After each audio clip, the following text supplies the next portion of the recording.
আসসালামু আলাইকুম বন্ধুরা, কেমন আছেন সবাই? আশা করি সবাই ভালো আছেন।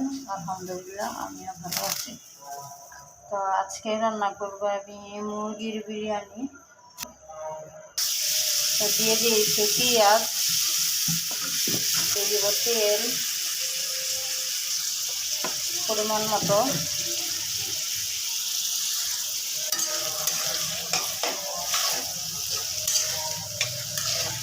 তো আজকে আমি পোলাওটা করবো। তো প্যাকেটের মশলা থেকে আমি এই দারচিনি, তেজপাতা, এলাচ, গোলমরিচ দিয়ে দিলাম। তো পেঁয়াজটা লাল হয়ে গেছে, এখন দিয়ে দিব আমি আদা রসুন।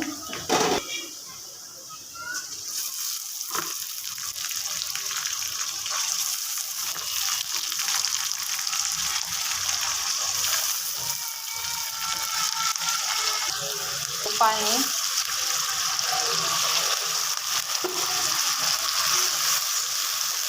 এখানে পেস্ট করে নিয়েছি বাদাম, পোস্তদানা, জায়ফল, জয়ত্রী।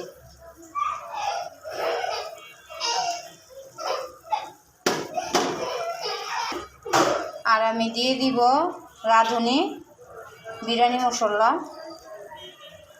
আধা প্যাকেট, দিয়ে দেবো পরিমাণ মতন লবণ, মরিচ গুঁড়া, জিরার গুঁড়া। তো দিয়ে আমি মেশাবো। আমার কষানো হলে আমি মাংস দিয়ে দিব। মশলাটা কষানো হয়ে গেছে, এখন আমি দিয়ে দিব গ্লাসে আমি আধা গ্লাস দুধ নিছি আর আধা চামচ ভিনেগার। তো এটা আমি এখন ঢেলে দিব। এই মাংসগুলা আমি এটার মধ্যে দিয়ে দিব।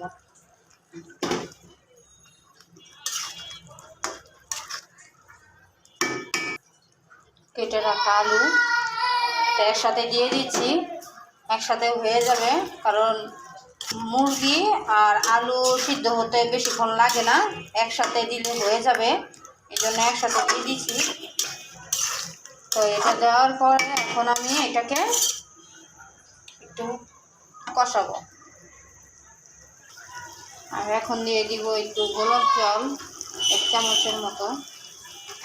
এখানে যত কাপ আমি চাল নিছি ওর ডাবল পানি নিছি। তো এখানে আমি দিয়ে দিয়েছি তেজপাতা, দারচিনি, এলাচ আর লবণ। তো এখন আমি এখানে পোলাও চালগুলা ঢেলে দিব। এই যে নাড়া দিয়ে দিব।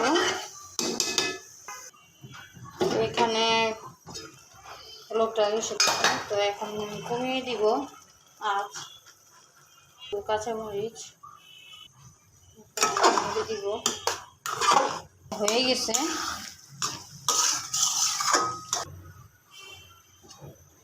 পোলাওটা হয়ে আসছে। এখন দিয়ে দিব মাংসগুলো।